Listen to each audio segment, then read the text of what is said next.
YouTube channel Physics by Sagar Ure. Now we are going to study our next topic, inverse trigonometric functions. We have studied in our previous classes that relation and functions, and for our new subscribers I must tell you about this that we have not covered the binary operations because it has been deleted from your current syllabus. So don't think about it very seriously, and it is also not very much, it does not have all, it also does not have very good amount of questions asked in JEE, so don't be very serious about that. Now we have our next topic, inverse trigonometric functions. तो हम सभी जानते हैं कि inverse trigonometric functions होते क्या हैं, सब जानते हैं। तो मान लीजिए कोई x is equal to sine inverse y, कोई भी ऐसा ले लीजिए, क्योंकि अब तो देखिए किसी चीज़ का इन्वर्स तो सबको पता है, क्योंकि ये तो हम 7वीं 8वीं से पढ़ते, जब से हमने एक्सपोनेंट्स को पढ़ा है, इन सबको पढ़ा, तो तभी से हमने इसको इन्वर्स पढ़ते आए हैं। तो डायरेक्ट टाइम न वेस्ट करते हुए हम डायरेक्ट ग्राफ्स पे फोकस करेंगे, फिर कुछ इंपॉर्टेंट फॉर्मूले पढ़ेंगे ताकि हमें अपना करंट जो एक्सरसाइज है उसको हम अच्छे से कर लें। तो मान लीजिए मैं ग्राफ बता दूँ x is equal to sine inverse y, मैं सिर्फ आपको प्लॉटिंग बता दूंगा, आप बाकी अपने NCERT के बुक्स में देख लेंगे, प्लॉटिंग पूरा एकदम साइड बाय साइड एकदम स्टेप बाय स्टेप दिया हुआ है। तो मान लीजिए अब हम y की वैल्यू रखेंगे, y इज इक्वल टू 1 रख देता हूँ। अब कहेंगे y की वैल्यू रखनी क्यों है? अगर y की वैल्यू रखेंगे तभी तो आपको x का आउटपुट मिलेगा। तो y की वैल्यू साइन इनवर्स 1 रख दिया तो x इज इक्वल टू क्या हो जाएगा, साइन इनवर्स 1।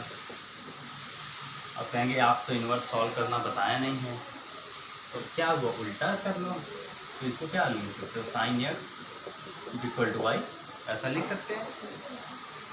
तो फिर y की वैल्यू 1 रख दो, तो x की वैल्यू क्या आने वाली है आपको, x की जो वैल्यू मिलेगी हमें वो मिलेगी π/2, सीधी बात है।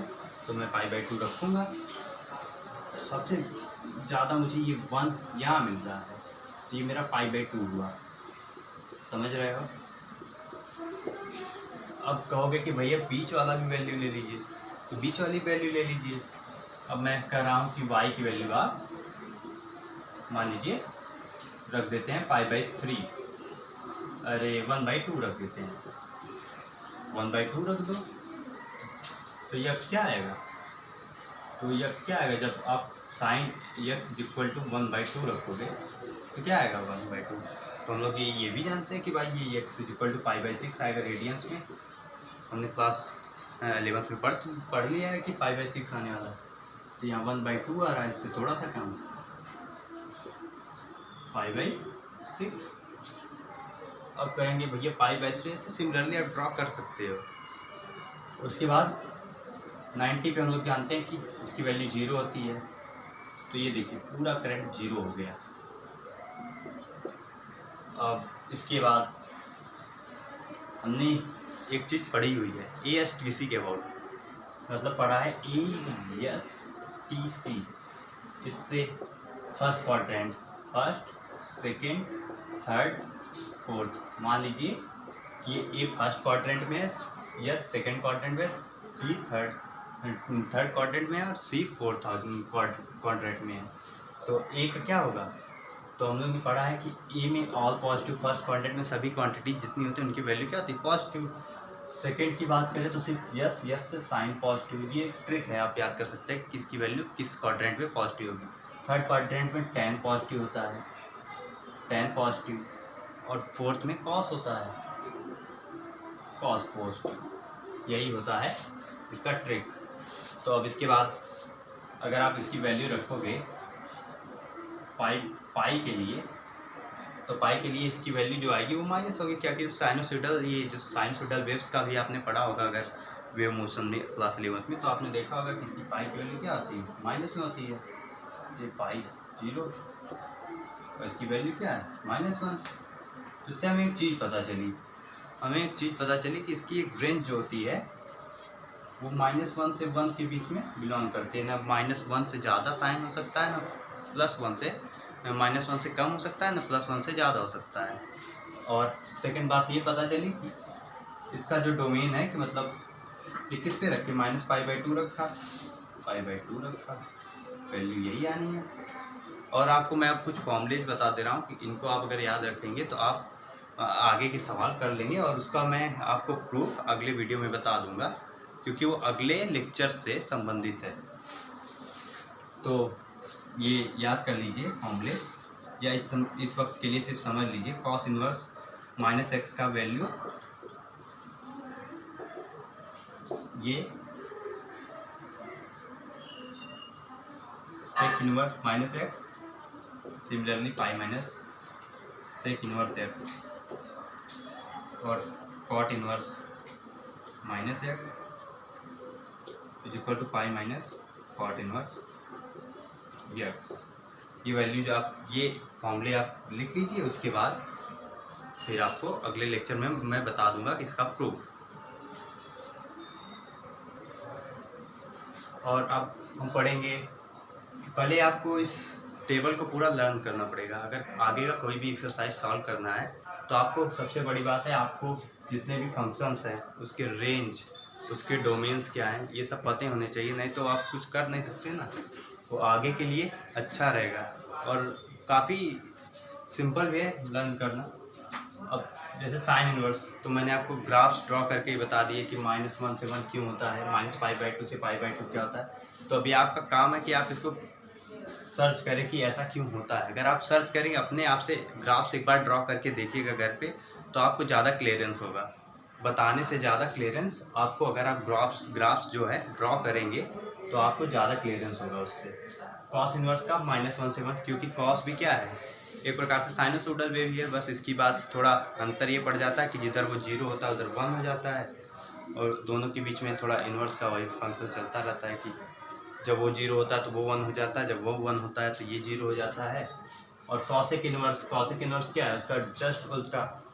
इसका ये रेंज याद कर लीजिए, -π/2 से π/2 एक्सेप्ट 0 एक्सेप्ट है, एक्सक्लूडेड है। और उसके बाद सेक इनवर्स को जब देखेंगे आप कहेंगे 0 एक्सक्लूडेड क्यों है, तो 0 ले भी सकते हैं एक प्रकार से, क्यों, क्योंकि 0 इन्फिनिटी से बड़ी तो कोई टर्म हो नहीं सकती। और कहेंगे 0 की वैल्यू रखें साइड में यहाँ, तो cosec inverse x is equal to y मान लीजिए, तो x is equal to cosec y, और y की वैल्यू 0 रख दीजिए, कॉसेक 0। अब कॉसेक 0 क्या हो जाएगा, 1/sin 0, इसका मतलब क्या होगा 0, तो हो जाएगा इनफाइनाइट, तो इनफाइनाइट भी मस्ट इंक्लूडेड है। और -π/2 से π/2 के लिए उसके रेंज के हिसाब से है, उसके डोमेन्स के हिसाब से। और उसके बाद अब देखेंगे सेक इनवर्स में रियल नंबर्स में होंगे, -1 to 1 इसका रेंज है, और उसके बाद 0 से पाई और फिर π/2। और उसके बाद tan इनवर्स के लिए सिमिलरली देखेंगे, इसके लिए ऑल रियल नंबर्स उसके रेंज हो जाते हैं, और ये -π/2 से π/2 इसका डोमेन है। और उसके बाद क्या कहा जाता है, कॉट इनवर्स के लिए भी ऑल रियल नंबर्स, और एक सीधा उसका उल्टा कॉस, जो उसका कॉस का ही डोमेन यही होता है सेक में भी, कॉट इनवर्स में भी।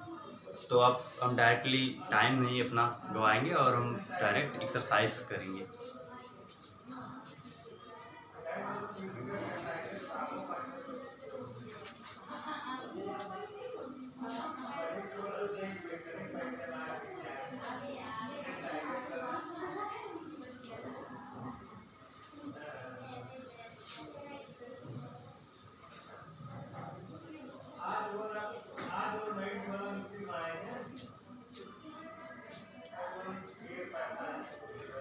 तो अब अपना एक्सरसाइज 2.1 स्टार्ट होने वाला है।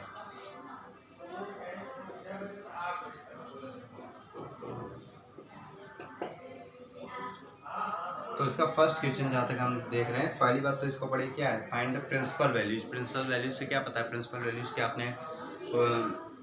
आपने फॉर्मूलेज पता हो किए होंगे जब आपने 11th में ट्रिग्नोमेट्रिक्स फंक्शन इक्वेशंस पढ़े होंगे, ट्रिग्नोमेट्रिक इक्वेशंस, तो आपने ये सब पता कर लिया होगा। तो अब आगे पहला क्वेश्चन करेंगे हम लोग। पहला क्वेश्चन क्या है, साइन इनवर्स -1/2।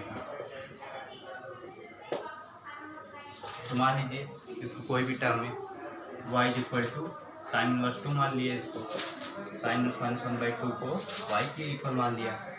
अब हम लोग जहाँ तक जानते हैं कि -1/2 साइन में किसकी वैल्यू होती है, तो y में साइन इनवर्स में 1/2 किसकी वैल्यू है, साइन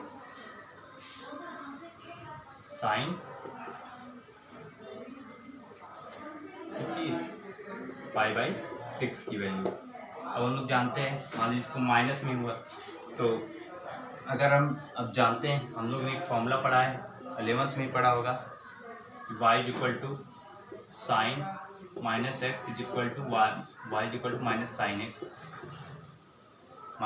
x होता है। तो उसी को जब फॉलो करेंगे तो आ जाएगा माइनस साइन इनवर्स साइन π/6, तो क्या आ जाएगा y इक्वल टू -π/6। पहले वाले का आंसर क्या है, इसकी principal value y equal to -π/6। अब हम सेकेंड क्वेश्चन पे सिमिलरली आते हैं। सेकेंड क्वेश्चन क्या कर रखा है, कॉस इनवर्स √3/2। तो सिमिलरली इसको भी y के इक्वल पहले मान लीजिए कोई टर्म के, तो ज़्यादा आसानी होगी। वैसे तो करना से प्रिंसिपल वैल्यू निकालना है, तो y इक्वल टू, अब ये √3/2 कॉस की वैल्यू कब होती है, तो कॉस इनवर्स √3/2 को क्या लिख सकता हूँ मैं, कॉस π/6, इसको भी लिख सकता हूँ, क्योंकि अब कहेंगे कॉस π/6 कैसे, रेडियंस में आप कॉस 30 डिग्री को कन्वर्ट करोगे तो π/6 होता है, तो सीधा बात है y इक्वल टू π/6, इसकी वैल्यू भी π/6 होगी। सिमिलरली अब अगला ऐसे ही क्वेश्चन करेंगे।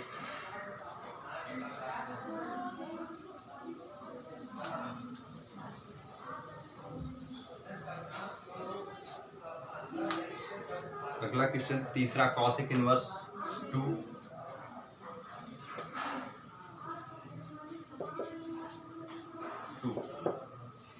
फिर इसको भी मान लीजिए y के इक्वल से, मान लीजिए, नहीं मानना हो तो नहीं भी मान सकते, ऐसा कोई ज़रूरत नहीं है।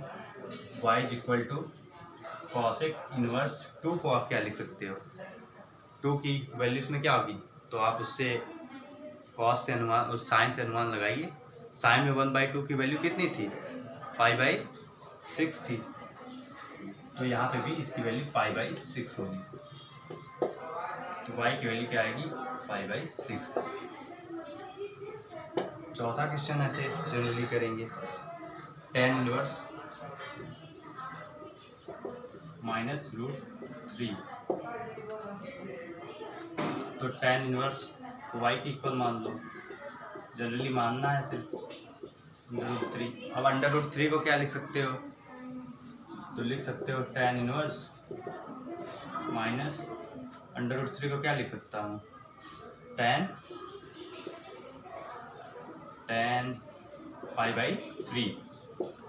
जानता हूँ कि tan का तो माइनस ही वर्जन चलेगा, तो क्या -π/3 जनरली लिख सकते हो, या इसका क्या है principal value.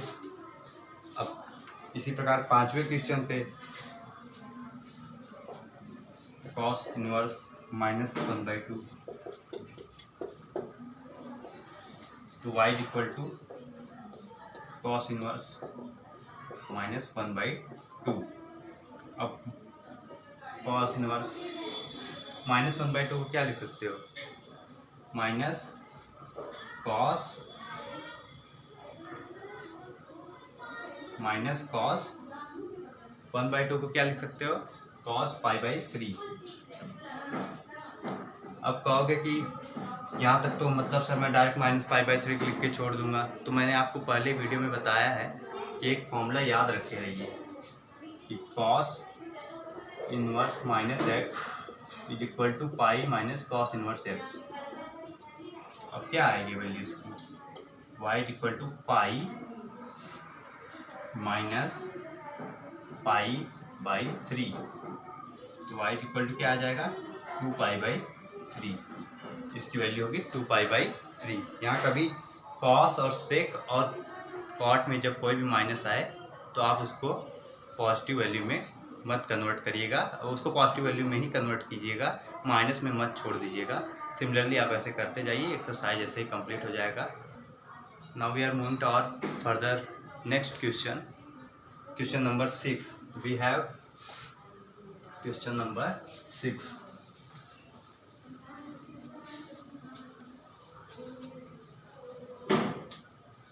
Question number 6, tan inverse -1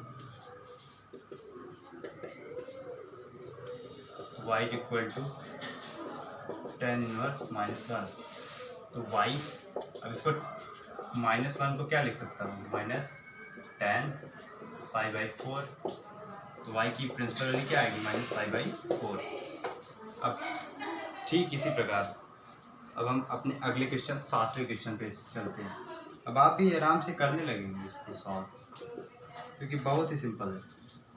एक बार इसकी प्रिंसिपल वैल्यूज़ को समझ गए, ग्राफ्स को समझ गए, तो उसके बाद कोई दिक्कत है नहीं।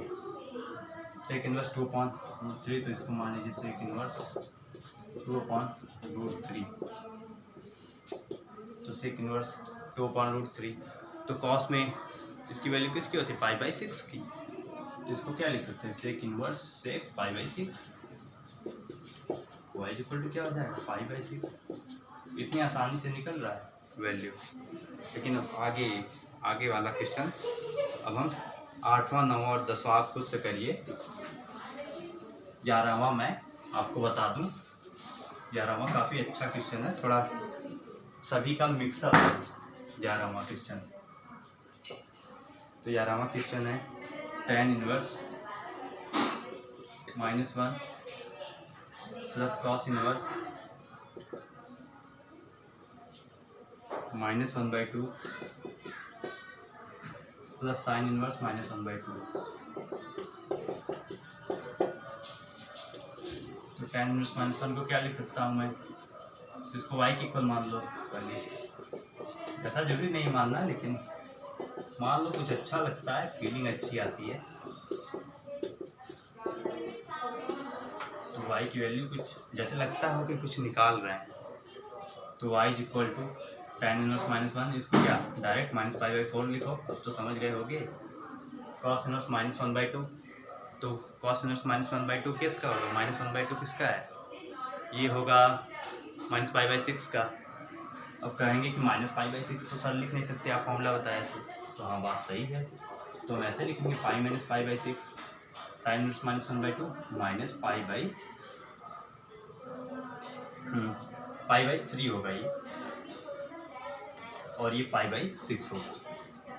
तो y इक्वल क्या आ जाएगा, -π/4 प्लस 2π/3 -π/6। y इक्वल हो जाएगा -π/4 प्लस 2π/4π -π/6।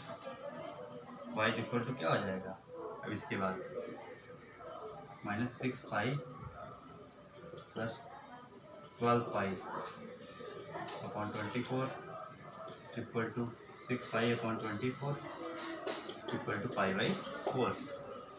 ऐसे आप सॉल्व करते जाओगे। अब ऐसे नेक्स्ट क्वेश्चन देख लेते हैं।